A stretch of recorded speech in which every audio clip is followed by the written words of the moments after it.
وعلم آدم الأسماء كلها ثم عرضهم على الملائكة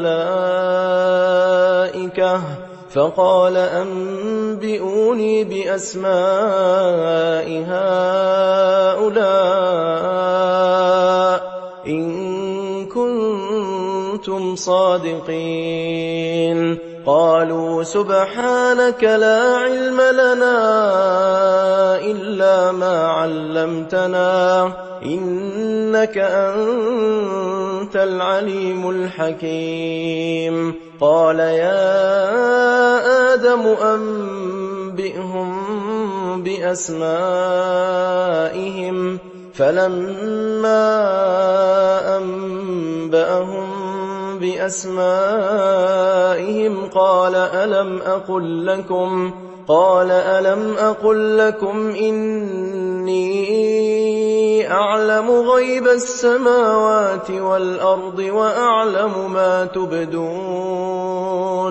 وأعلم ما تبدون وما كنتم تكتمون. وإذ قلنا للملائكة اسجدوا لآدم فسجدوا إلا إبليس أبى واستكبر وكان من الكافرين.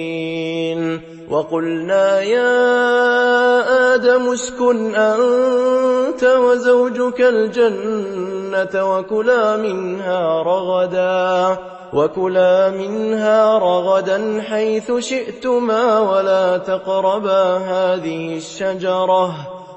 تقربا هذه الشجرة فتكونا من الظالمين.